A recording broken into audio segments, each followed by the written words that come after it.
Good evening, and thanks for everyone taking time this evening to tune in to this Facebook Live presentation.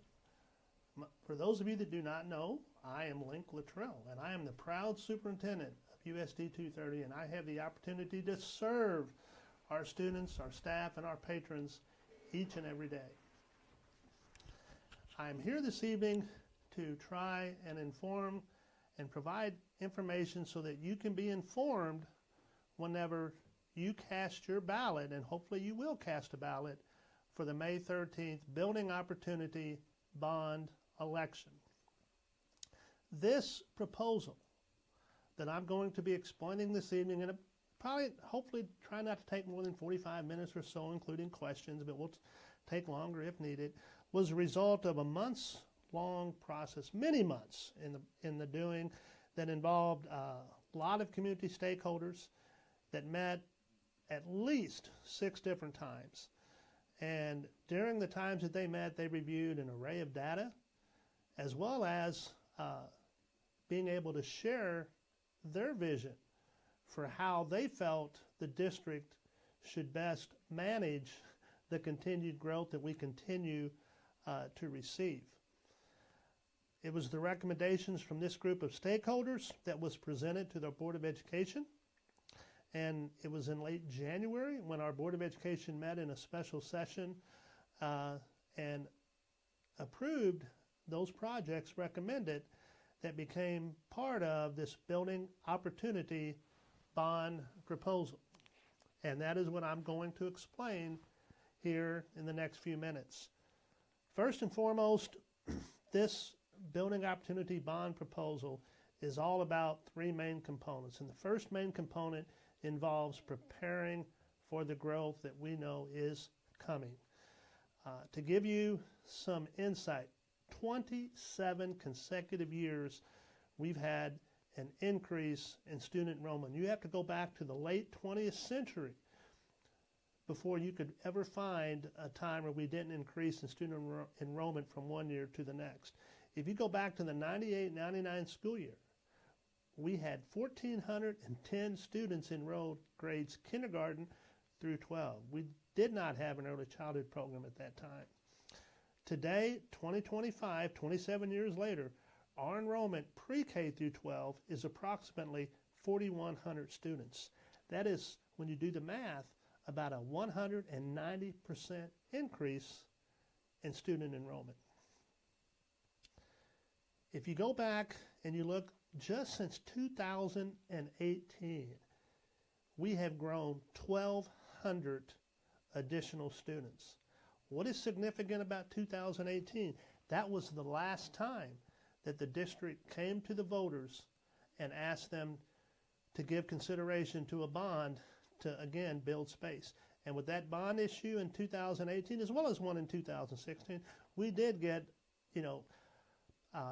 2 middle schools, 2 elementary schools, some space, additional wing at the high school, our athletic fields. But again, since that time, we've grown into that space, and our projections show the students are going to continue coming to us. But 1,200 students since 2018, we're expected to grow another 1,500 students within the next 10 years.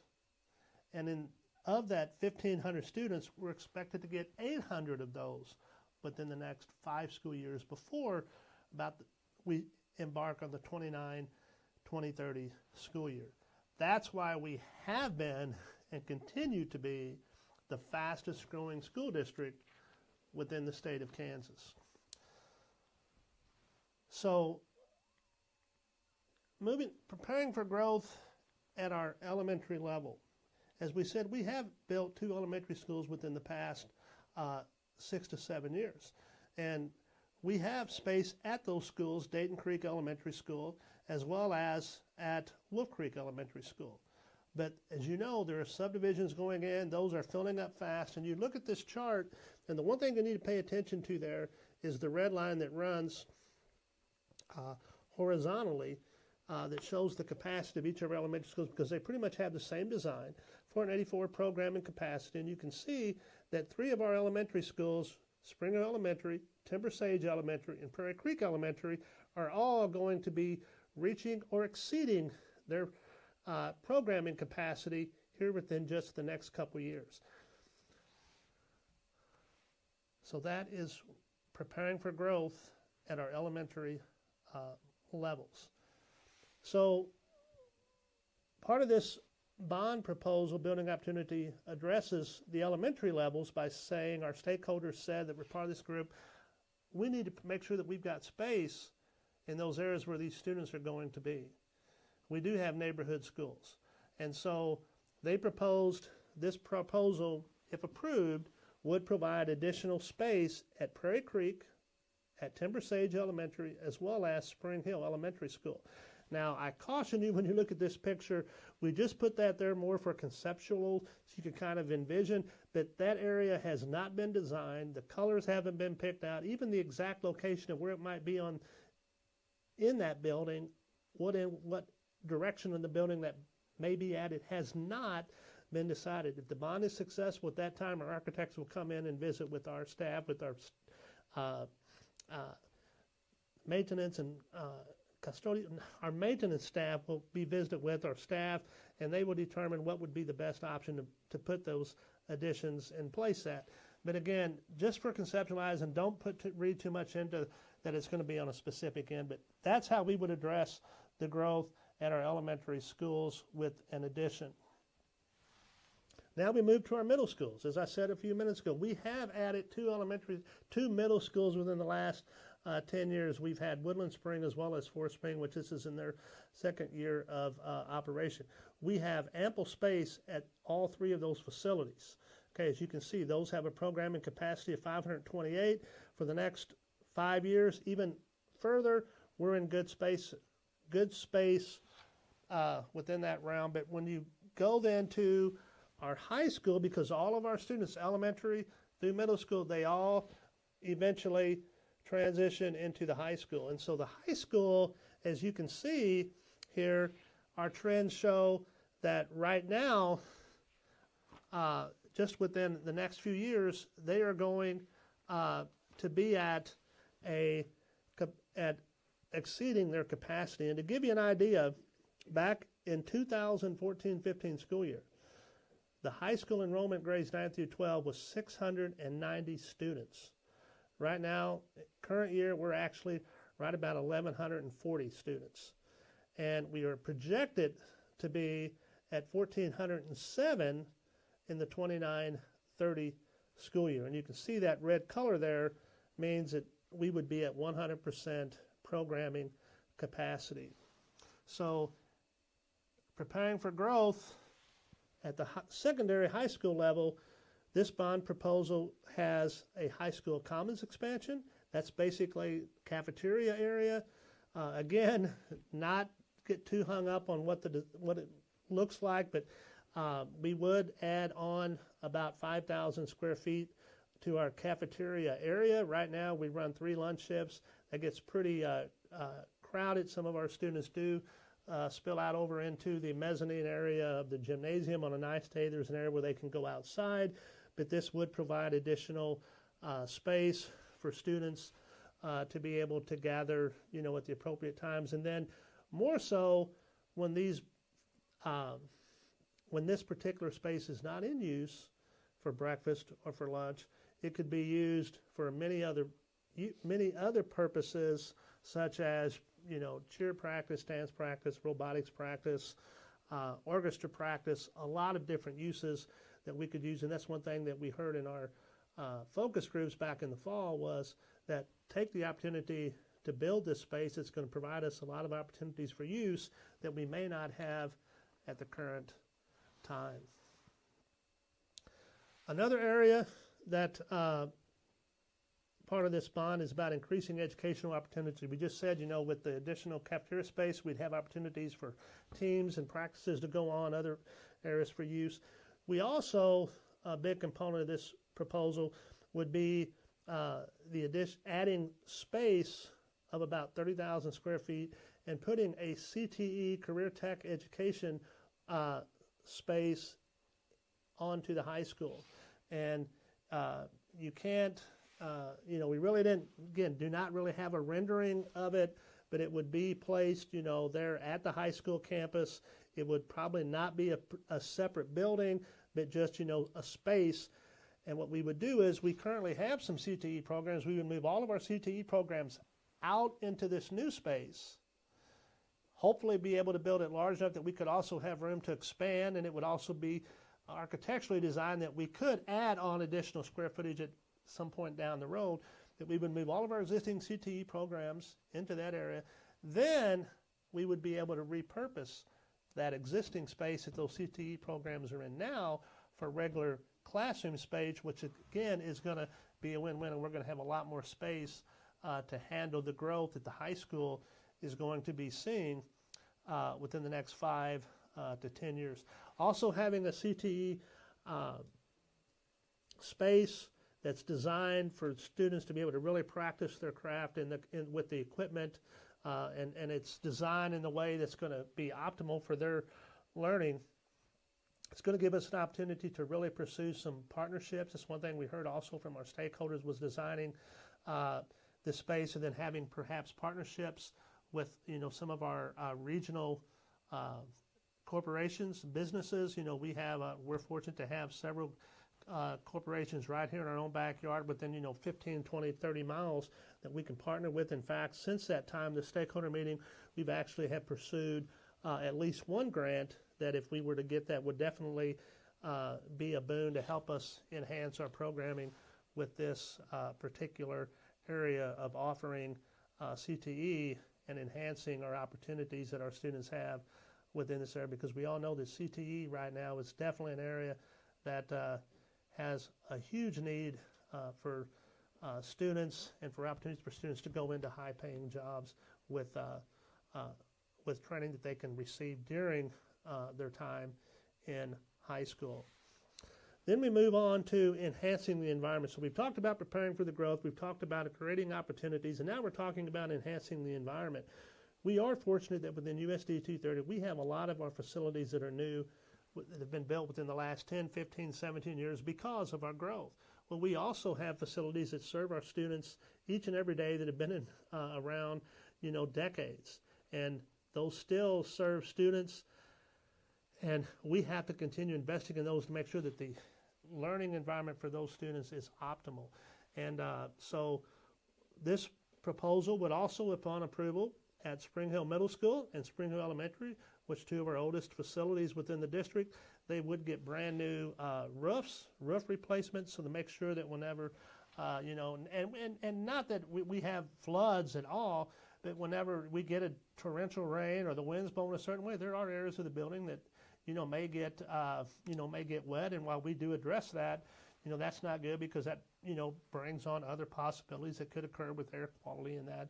So this would definitely enhance that learning environment and maintain an environment that our students, especially at the Spring Hill Middle and Spring Hill Elementary, are going to be able to have optimal learning conditions with roof replacements. Keeping along with that, we would also, those same buildings, Spring Hill Elementary, Spring Hill Middle School, and at our Early Learning Academy, would get heating and cooling improvements. Okay.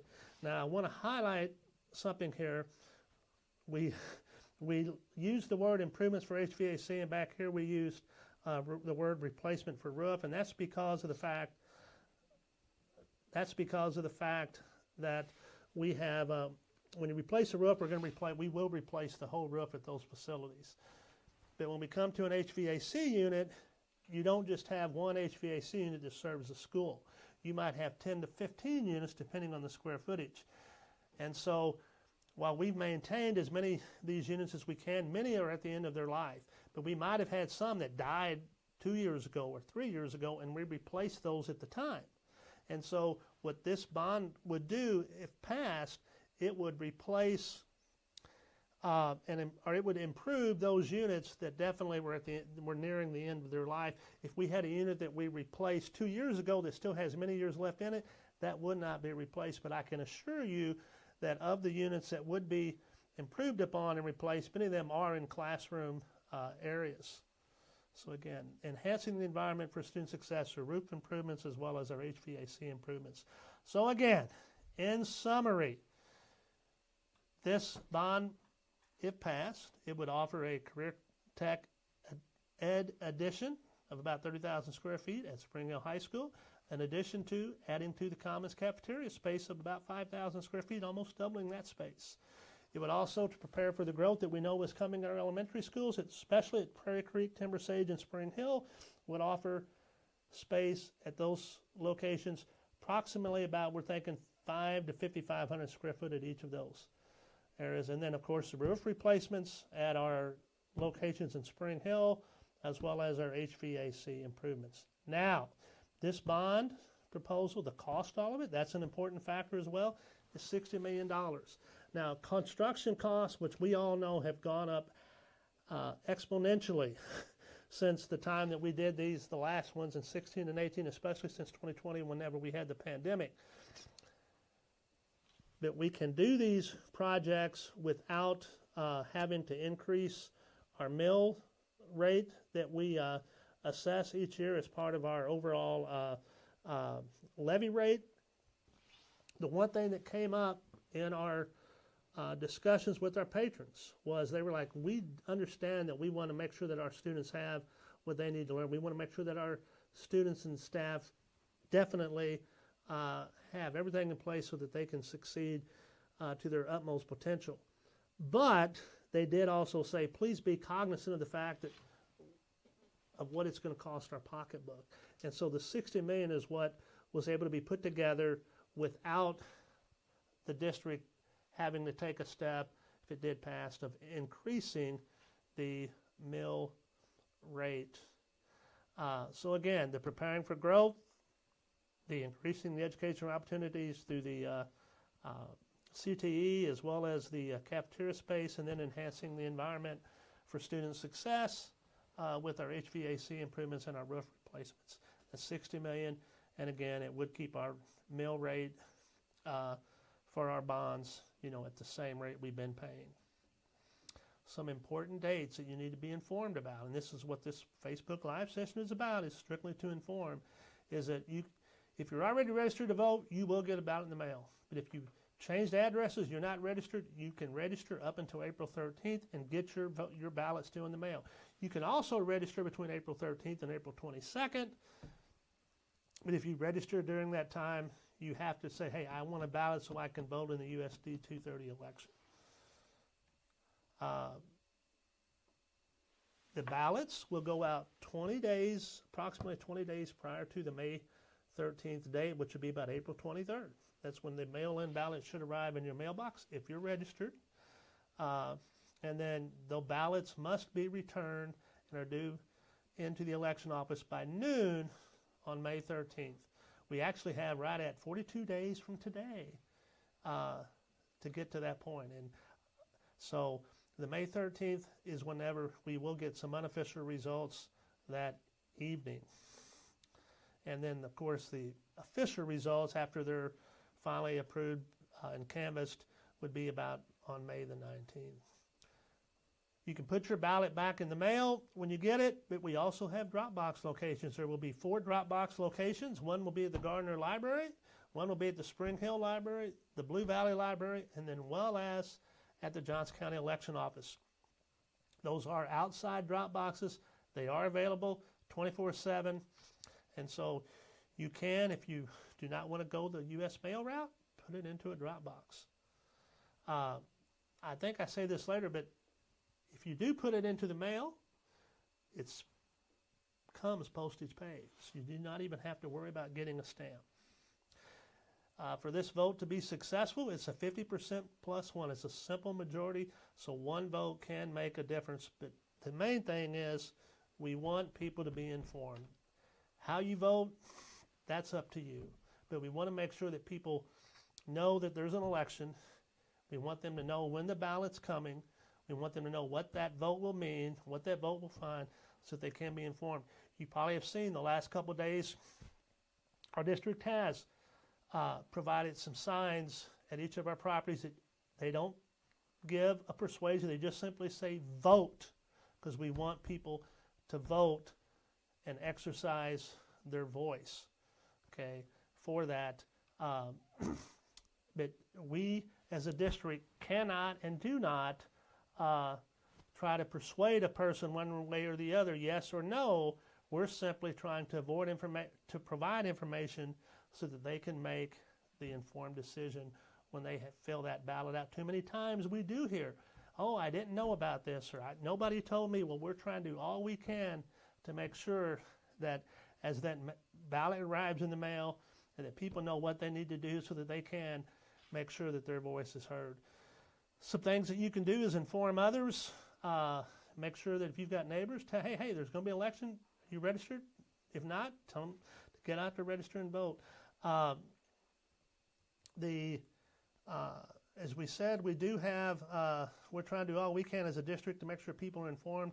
We're doing this Facebook Live tonight. We're going to do another Facebook Live in about 3 weeks, I believe, on the 24th. It's a Thursday night. It's the same time at 7 o'clock. And we're also going to have 2 town hall meetings in person. We're going to kind of go over the same information, allow for questions. We actually have our first one this Thursday, April 3rd, and then we'll have another one on Tuesday, April 22nd, again at the district office here, and again a start time of 7 o'clock. This QR code on this particular slide, I think does, if you're not registered, it'll take you right to the site to get registered to vote. We have a web page as well where you can stay up to date with all aspects of this bond campaign and get a litany of information to, again, to make sure that you're informed and that you have all the information that you need. You can also, through this QR code, submit questions directly. If you don't get to submit one now, or you think of one later, take advantage of it and send it to us. We will, or I will, someone will respond to make sure that you have your question answered to the best that we can. That is the information that I have in a nutshell as to what the information is, but we also want to take time for some questions. And so, again, I don't want to keep people here all night, but we want to try to keep this to about an hour, 45 minutes to an hour, and we'll see how many kind of questions we have.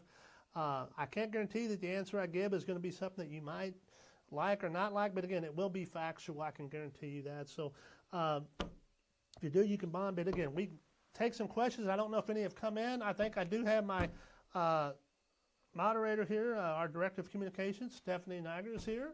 Thank you for coming tonight, Stephanie. And if we have any questions, or I'll be happy to take some for a few minutes. Do we have any? Yes, we have a question. You ready? I'm ready. Okay, we have a question. What is the price per project? Okay, the price, the $60 million project as a whole, that we know we have, our general contractors have unofficially given us some ballpark estimates for each project, okay? That we have not formally bid those out. They've just told us that based upon what we want to do, because everything kind of comes down to square footage. We know how much square footage cafeteria expansion would be, how much square footage the classroom additions would be, how many square foot additions we would be adding with our CTE, repurposing space, and then that's kind of how they compute it. So it's kind of at high level. All of the projects would be about $60 million. But again, if the bond is successful at that point in time, the architects will actually do the design for each of those areas in depth. Those will be put into specs, go to a formal bid document that we eventually go to the street to any contractor that's qualified that wants to look all those over. They will submit a bid. We'll have bid openings. The best qualified bid, our board will, our maintenance staff and them will review those. Recommendations will be taken to our Board of Education. But not trying to cop out on the question, but a specific for each project is kind of hard. We just know that as a whole, to complete all of those, it's going to take in and around $60 million. But that all $60 million also, that does include, the soft costs that we're going to have for, again, for our architectural work hours that they perform on the design, our general contractors for the work that they do on the design. And the engineering fees, as well. But it's, like I said, construction, like I said, is not cheap, but we will do everything we can. But that's why we will bid every project out individually to get the exact price, and that will be done publicly. Okay, we got one more. Regarding CTE, we have a comment that welding might be offered. I don't know that you can speak to that, but what is available in CTE currently? That's a good question. We do currently have several programs that we currently offer. As far, and any existing program that we do currently have, would be moved into the CTE. And then if we do have space and we want to add, we do not yet know what that might be if we were to add. At that time, what we would do is we would probably, rather than just arbitrarily decide, well, this is what we need, we would want to do a needs assessment, with our students to see what are they interested in. We would also want to maybe talk again with some of our regional partners as well from the companies and that to see what are their needs and see again if we can get something that's going to be a win-win for them as well as our students and kind of design it that way rather than just come in and say, okay, this is it when we don't really know if there's going to be interest or not. But all of our existing programs that we currently have, which again, we have a strong low ag program. We have, the culinary program. We do a lot of business and marketing and, some computers. But there are a lot of other opportunities that are out there that we would possibly be able to pursue, again, if this is successful. And we, do a needs assessment and it comes back that, hey, there's definitely interest there. We have more questions. Let's see, Spring Hill Elementary needs renovations, and if you could just highlight those, you might just revisit some of those points you made earlier for this person who's joined us. Definitely the preparing for growth piece in this issue is that if you look at our data from our elementary schools, we definitely, that's where we're seeing our growth. And we have some areas of our district that are growing faster, than others, but they're all are growing. Like I said, 27 straight years of consecutive growth. One thing about our elementary schools, especially, that I think is really telling, and I don't know if I said this earlier, Mrs. Niger, or not, but I talked about our high school enrollment. But if you go back to our elementary school, I know I said this 10 years ago. Our overall kindergarten class across, at that time it would have been, I guess, 3 elementary schools, 3 or 5. We had a kindergarten class total of 215 students. This past year, currently 24-25 school year, our kindergarten class was 321 students. And then if you go on our projections, which our projections have been very eerily accurate over the last 10 or 15 years, our kindergarten class in 2034, 35, 10 years from now is expected to be well above 400 students. So yes, we're definitely seeing the younger students continue to come, which is also kind of, the national trend is that birth rates are slowing. And while other districts are seeing that, our projections are showing we're not slowing at the same pace that they're seeing nationally.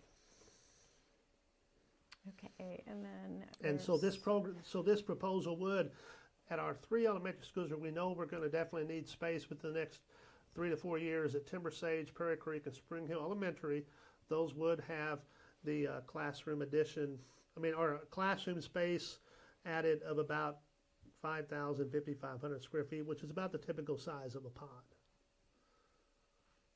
Another question. Any alternatives to paying for these additions or repairs?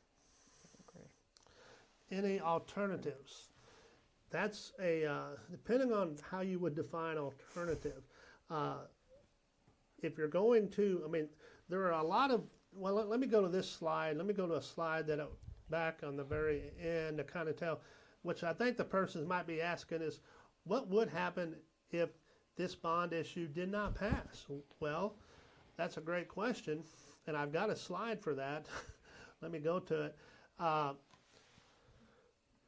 You got to have the money to do anything. And so, we do have a budget. If we have to do some things with space, we would simply have to reallocate that money from someplace that's being allocated now, and to do that, whether that would be, through increasing class sizes would be one area that, that would basically, if we didn't have the money to do that, if we didn't have the money because this did not pass, Okay, we could do things like, you know, maybe go to a little bit larger class size, especially at our high school, middle schools, and elementary school. But I think that's also one thing that I hear from parents all the time is one reason that attracted them to Spring Hill to begin with was the fact that over the years Spring Hill has done a really good job of trying to keep their class sizes at a level that is optimal for learning. We could also, again, you could go to modular buildings, trailers, you know, just to keep from, you know, having, you know, to maybe to spend the money to add. But again, that's not optimal. Those have to meet codes. You get into ordinances, you know, with running water, electric, alarms, which again, you wind up having a lot invested in those as well, that eventually, if you ever do, you're going to have to basically take all that back out. So we could also look at, you could also look at redistricting some of our elementary boundaries. But again, I think that also with our elementary schools, neighborhood schools, you get really emotional whenever family starts their children at a particular school and they start making friends, then all of a sudden you redistrict and you get families sent to a different school, separated from friends. They've done that here in the past, and that is an option. But again, people get pretty emotional about it, and that's why many districts say maybe that's not the first thing we ought to look at doing. But it is an option that would be out there. We could remain also, you know, operating at, again, you know, just being cramped conditions, you know, at our, in some of our high school areas, like at the Commons area, in some of our non-optimal CTE classrooms that we have now that are more traditional, that really don't have the space and the equipment that they need to really get everything they need at a high level. But then, as I said, you know, we could redirect some of our funds. But when you're talking a lot of these, you know, millions of dollars for construction, it's definitely going to have a pretty dire impact to make that happen. So alternatives, they are there. They're not, but they're going to probably be painful. We have more questions.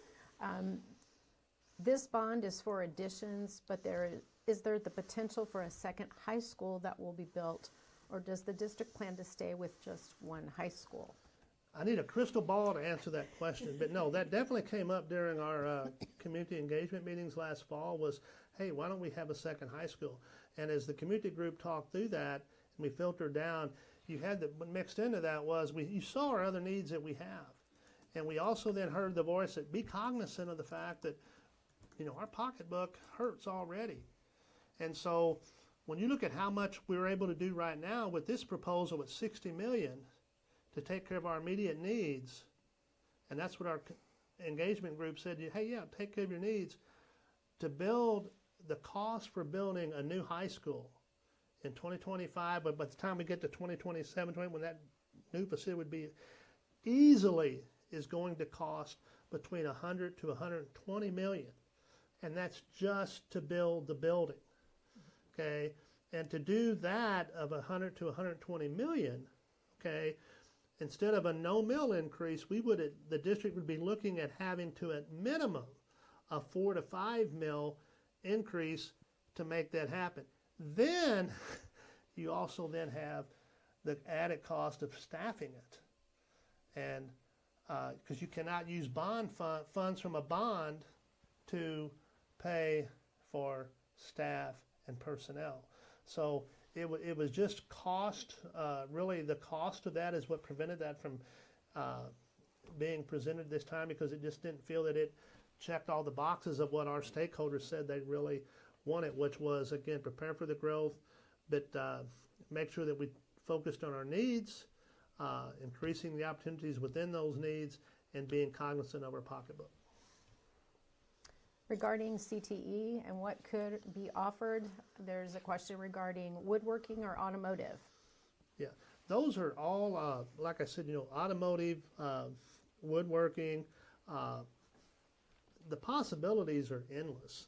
And again, I think that's the exciting thing, is that as we get in, once we get into the area where we're looking at truly expanding and offering new programming, that's where we want to again go back to our stakeholders, our students, our parents, our business leaders and ask them, what is it that you want? What is it that you need that we can maybe work together and collaborate on to make happen? So all of those out there are definite possibilities. It'd be nice to offer every single thing that someone wants, but again, you get into some other factors there. But it's just going to take a collaborative effort of having voices come to the table and determining, okay, this is what we feel would be our best efforts right in the here and now. We're going to bounce back to elementary school. With all the elementary growth, what is the ideal class size, and when is a decision made to add additional teachers? Okay, that is I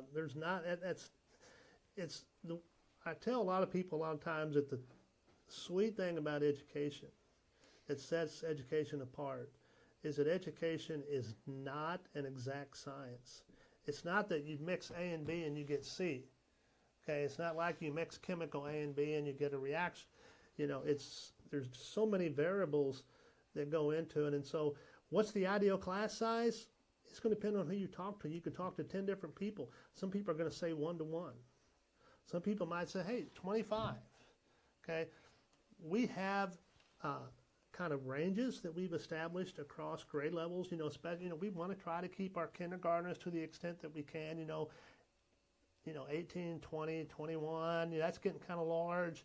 You get into first, second, third grade, maybe 21, 22, 23, kind of, and then stagger that as it gets higher. We try not, when we can, to go too high above, especially in our core areas, get too high above 26, 27 plus, but that's not to say that, occasionally, depending on variables, we get into some of our larger areas like, some of our physical education, our weights, music classes, things like that. Those can be larger. So that there's not really an exact number, but I know that we do have our ranges that we try to steer towards before we decide to let a section get too big.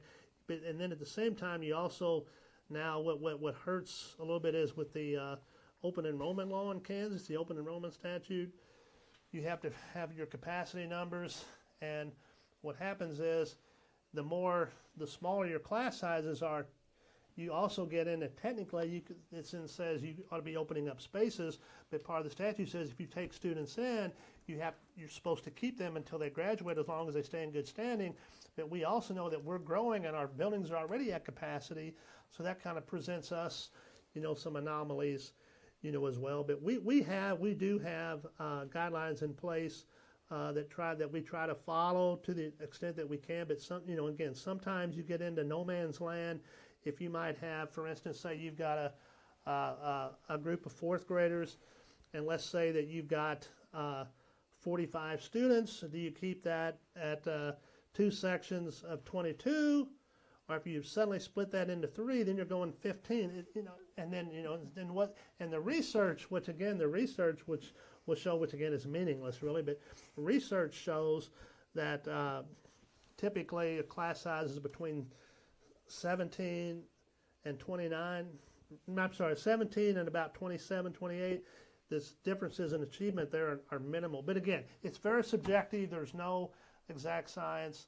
But we do have some models that we try to look at to help guide us in those decisions of when do we need another section. Okay. How are you preparing for upkeep of all of these buildings? Is money being put aside for HVAC and roofs and et cetera? We do have we are fortunate that we do have an 8 mil capital outlay levy that allows us to do many of our larger projects. However, again, with capital outlay, again, that only generates X amount of money, and because of the fact that you saw these numbers right now. Right now, construction costs, school construction costs, it's between $400 and $500 a square foot, and that gets to be very expensive. So even when you're maintaining, like when you replace a whole roof, depending on how many square feet it is in a building, you could be talking upwards of $1 million, easily $1 million, if not a couple million. And so yes, it is important that you plan accordingly. One thing our district board of education has done in the last year is, while we were going through this community engagement group, we did go through also and develop a facility master plan that basically has all of our major facilities and the key components, whether it be a parking lot, whether it be HVAC, whether it be roofs, windows, a lot of those different things. It outlines, okay, when year would those possibly be at the end of their life, so that we kind of have it grouped in 5-year increments to know how much we need to be looking at to try to set aside in some capacity, so that when we go to the voters for a bond, that we can basically focus on enhancement and new, and not have near as much of a focus on the maintaining. Okay, another one. If some of our elementary schools have capacity, like Dayton Creek, is there a way to shift students to those elementary schools? Oh yeah, definitely. You can do that, and like I said, that's where the district has done that before. But that's because we do control the boundaries.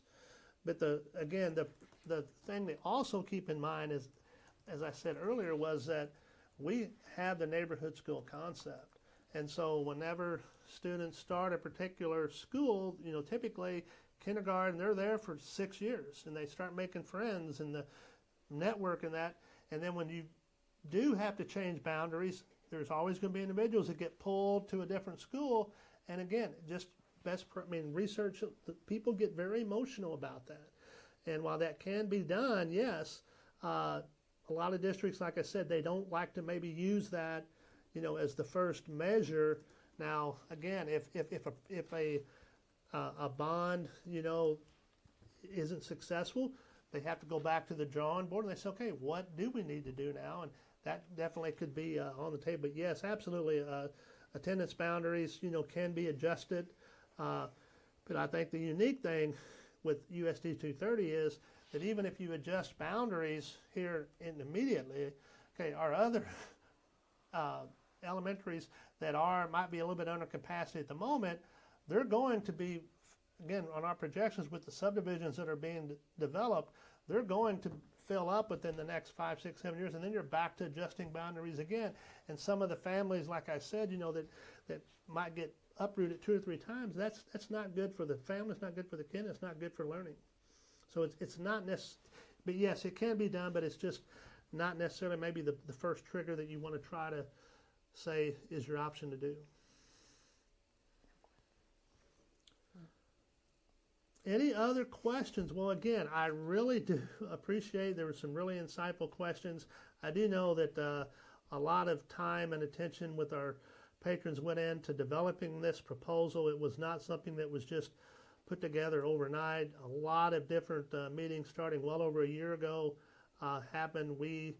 And that's one thing too, the district has done a great job over the years of managing our growth, and we have to stay ahead of it or it really can snowball on you. And this is our latest method to try and come up with a proposal that, again, will prepare us for growth. It will give opportunities, additional opportunities, for our students that they don't have now, as well as be able to continue investing and enhancing, the facilities that we have, especially those that have served students for a lot of years. May 13th is the date. Ms. Niagara, any other questions? Should we wrap it up? You ready to go home? Yes. I do want to thank our technical support, Mr. Olson here in the background, as well as Sam keeping me straight with the time. So again, I do appreciate it. We have another town hall in person on Thursday night this week, and then 2 more at the end of the month. So again, we want you to be informed. That's why we put we put those signs on our property that just say vote. How you vote, that's up to you, but we want to make sure that you're informed when you vote. So again, expect that ballot around April 23rd. If you're not registered, get registered. Inform your neighbors. Thank you. Shared the registration link in the comments. Oh, the registration link there. Yes, scan that and get it done tonight. Yep.